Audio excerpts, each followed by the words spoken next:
컵 대회 결승 같은 데를 이기려면 뭐가 필요하냐? 슈퍼스타.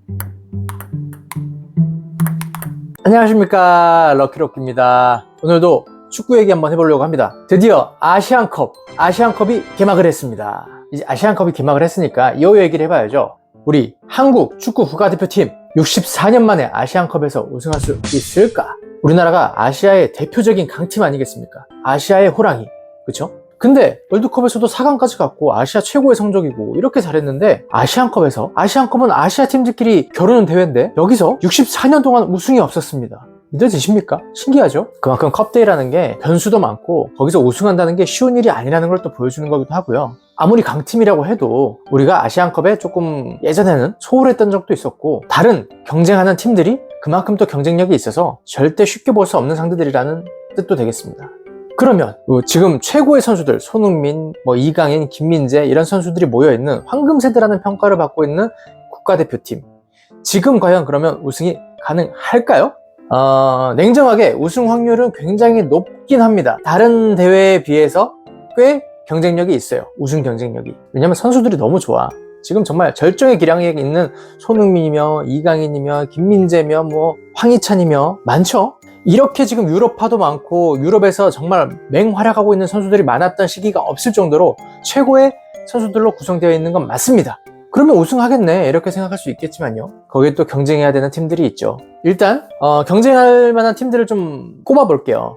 일본이 있겠고, 그 다음에 항상 우리나라를 힘들게 했던 이란이 있을 것이고, 그 다음에 또 이번에 돈을 많이 투자하고 있는 사우디도 있을 것이고, 개최국 카타르도 있을 것이고, 또 피지컬적으로 우리나라보다 우위에 있는 호주도 있을 것이고요. 이렇게 강팀들이 많습니다. 근데 그 중에서도 사실은 이란 같은 경우에는 조금 절정의 기량이었을 때보다 하락세라고 볼 수 있을 것 같고요. 가장 우리가 우승에 있어서 위협이 될 팀은 누가 뭐래도 일본이겠죠.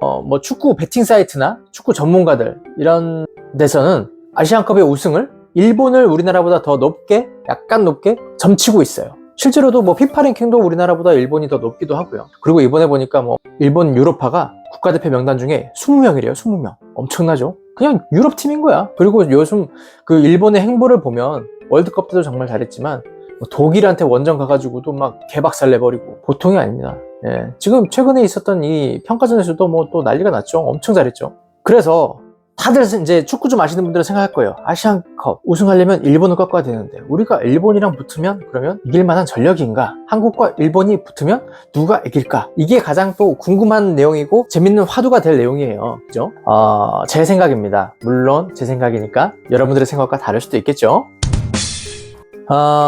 냉정하게 봤을 때 전체적인 선수들 풀로 봤을 때는 일본이 더 앞서요. 그러니까 11명을 쭉 놓고 봤을 때 11명 전체적으로 평균을 매기면 일본이 조금 더 앞선다. 근데 우리나라에게는 슈퍼스타가 있죠. 손흥민, 김민재. 정말 월드클래스. 이제 일본에는 그런 선수들은 없어. 약간 보자면 쉽게 얘기하면 황희찬이나 황인범 정도 급의 선수들로 11명이 구성되는 거예요. 우리나라는 솔직히 말하면 수비수에서 김민재 빼고 나면 나머지 수비라인 같은 경우에는 사실 국제적으로 경쟁력이 있다고 보기엔 어렵죠. 이런 부분에서 전체적인 전력으로 봤을 때는 조금 더 떨어질 수 있다. 그리고 일본 축구가 얼마나 지금 발전하고 올라가고 있냐를 또 말씀드리면 정말 그 뎁스가 깊어가지고 만약에 우리나라 베스트 11, 일본의 베스트 11 11명을 빼고 나머지 선수들로 해서 이제 11명을 꾸려가지고 시합을 하잖아요. 우리가 그냥 깨질 겁니다. 아마 우리나라는 그만큼 지금 베스트 11 이외에 나머지 선수들의 좀 격차가 있다는 얘기죠. 그만큼 선수층이 얇다는 얘기입니다. 그래서 누가 이길 것 같냐라고 하면 만약에 한국이랑 일본이 리그처럼 한 10게임을 붙는다 이렇게 치면 일본이 더 많이 이길 거예요.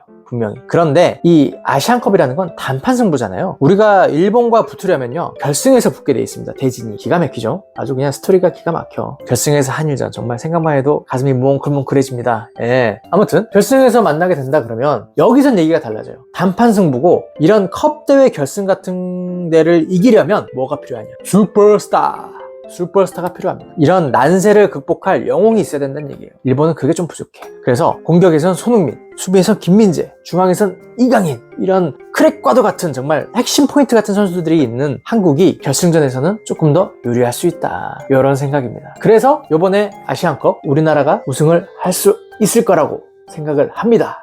그리고 우승을 할 수 있어야만 합니다. 그러니까 우승을 해야만 해요. 냉정하게 말해서요. 이건 정말 좀 무서운 얘기인데 이번 아시안컵 때 우리나라가 우승을 못하면요. 정말 당분간 우승을 장담하지 못할 것 같아요. 진짜 지금 64년을 못했는데 진짜 한 80년, 100년 갈 수도 있어요. 냉정하게 그렇습니다. 그렇기 때문에 지금 정말 손흥민의 마지막 아시안컵이 될 거예요. 지금 이렇게 절정에 있고 지금 이렇게 모든 선수들이 부상도 없고 클린스만도 그렇게 욕을 먹었었지만 지금은 그래도 나름 계속 대승을 하면서 여론도 잠잠해졌죠. 이렇게 좀 흐름도 좋을 때 정말 우승컵 한번 들어 올렸으면 좋겠습니다. 이제는 뭐 아쉬운 부분도 있고 뭐 걱정되는 부분도 있지만 그게 무슨 의미가 있겠습니까? 이제 뚜껑은 열렸습니다. 이제 우리는 열심히 응원해야 합니다. 자, 오늘은 이렇게 한국 축구 아시안컵 얘기 한번 해봤습니다. 우리 한국 축구 대표팀 아시안컵 꼭 우승컵 들어 올리길 기도해 보겠습니다. 한국 축구 화이팅입니다. 오늘은 여기까지 하겠습니다. 이 영상을 보시는 모든 분들이 행운이 가득하길 바라겠습니다. 안녕.